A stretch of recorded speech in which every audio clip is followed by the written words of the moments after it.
Olá pessoal, sejam super bem-vindos a mais um vídeo do canal. Hoje eu vou falar um pouquinho sobre quais são as causas do toque. Essa é uma pergunta que muitos de vocês me fazem, porque muitos querem saber por que afinal de contas vocês têm isso, esses pensamentos ou esses comportamentos.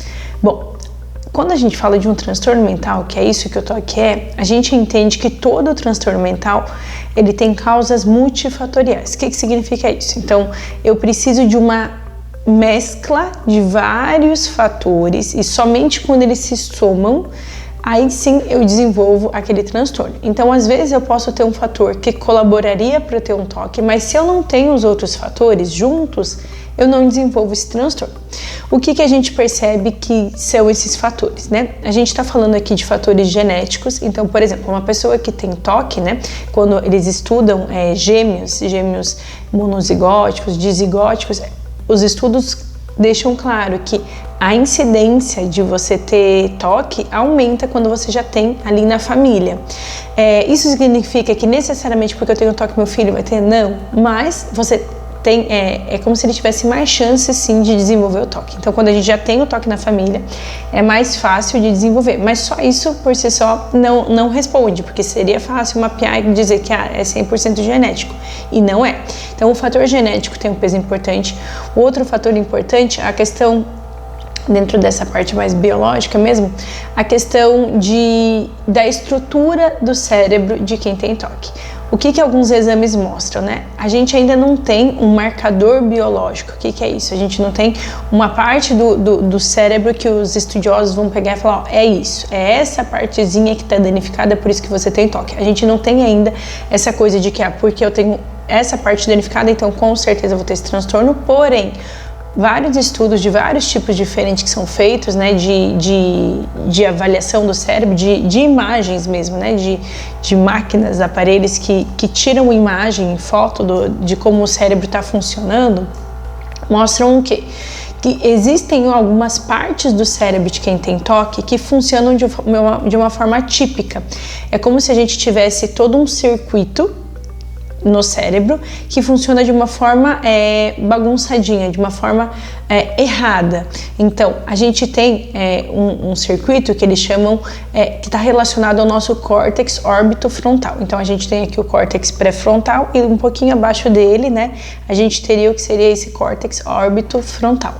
E o que se percebe? Que há uma hiperativação de algumas áreas, então algumas áreas funcionam a mais, então a gente está falando de o meu cérebro ter um excesso de estímulo, uma excitabilidade maior, não tem nada a ver com uma questão sexual, tá gente? Ele fica mais estimulado mesmo e por isso ele tem mais dificuldade, então ele vai prestar mais atenção em algumas preocupações, coisa que outras pessoas não prestariam atenção.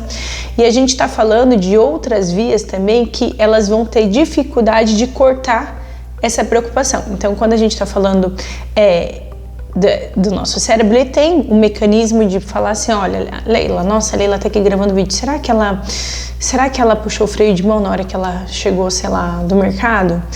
Aí a Leila vai pensar, bom, sim, peraí, deixa eu lembrar, sim, eu puxei. Ok, então eu tenho uma parte do meu cérebro que vai lá, se preocupou, lembrou, beleza, aí a outra parte assim falou, não, tá tudo bem, resolvido. Só que quem tem toque, o cérebro vai avisar, olha, será que você puxou o freio de mão? Será que você desligou o fogão? Será que você desligou o chuveiro? Será que você não atropelou ninguém? Será que você não abusou sexualmente de alguém? Só que a outra partezinha que teria que falar assim, não, tá tudo bem, não aconteceu nada, ou olha só, você já checou 30 vezes, não tem nada, não aconteceu nada, essa parte, ela não tá funcionando direito. Então a gente percebe que esse aumento de atividade no córtex órbito-frontal e nos gânglios da base, e o aumento, né? Então a gente percebe assim, que existem várias partes do cérebro de quem tem toque que estão funcionando de uma forma típica, né? Como num desarranjo mesmo. Então se percebe até um aumento mais de fluxo de sangue, ou seja, está funcionando a mais mesmo, né? Um consumo maior de glicose, né? Quando eles vão fazendo esses exames e vão vendo que, nossa, o cérebro está consumindo mais glicose.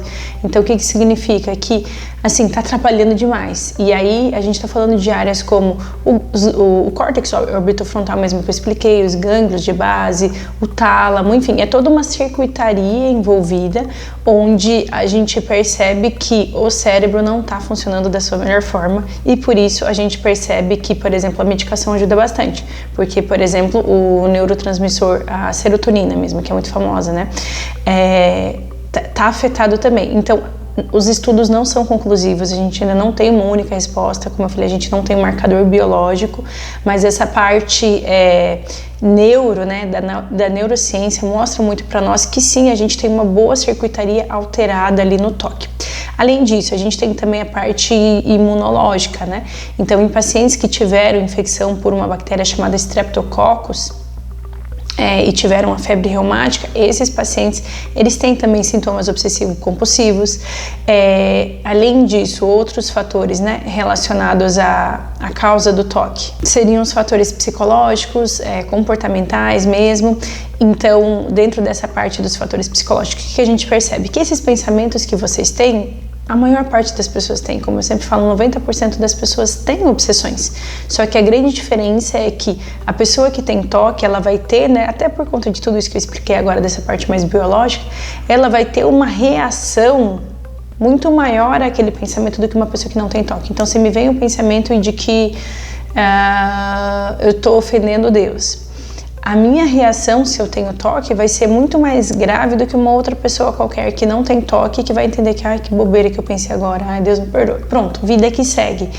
A pessoa que tem toque, não, ela vai ficar encanada. Então, essa parte psicológica, a questão de superestimar o perigo, de super aumentar mesmo o tamanho da ameaça, de se sentir responsável demais, tudo isso conta também como fatores que vão predispor você a desenvolver o toque. Então, resumindo, as causas do toque seriam multifatoriais e a gente vai ver no paciente que tem toque uma vulnerabilidade biológica mesmo, então relacionado a isso que eu expliquei, e também uma vulnerabilidade psicológica, e somente quando isso se junta, aí sim a gente pode ter chance de desenvolver esse transtorno.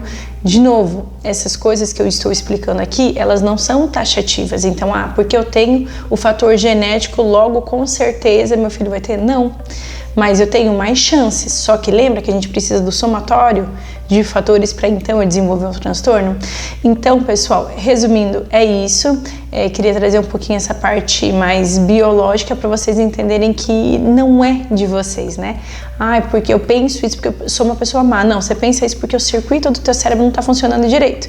Então, ao invés do teu sisteminha lá, cerebral, pegar e falar, não, beleza, tá tudo certo, vamos embora, vamos seguir. Não, ele fica ali e aí fazendo de novo, sei lá, imagina que eu tô imprimindo alguma coisa. Aí eu mando aqui no meu notebook, mando imprimir uma ficha de cadastro de um paciente novo. Aí imprimiu.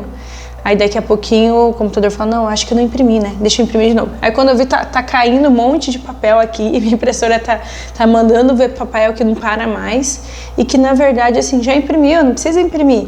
Mas o meu computador aqui, minha impressora não estão entendendo isso. É mais ou menos isso que acontece com o cérebro de vocês, tá, pessoal? Me digam se vocês querem que eu traga mais detalhes sobre essa parte biológica ou se já tá bom assim. E agora, se vocês querem saber de alguma outra parte específica do toque, fiquem à vontade para me perguntar. Lembrando, sempre que vocês comentam, interagem, isso me ajuda bastante. Então, sempre deixem um comentário, um likezinho aqui. Deixe seu like, que isso vai me ajudar bastante também, tá, pessoal? Obrigada pela atenção de vocês e até o nosso próximo vídeo.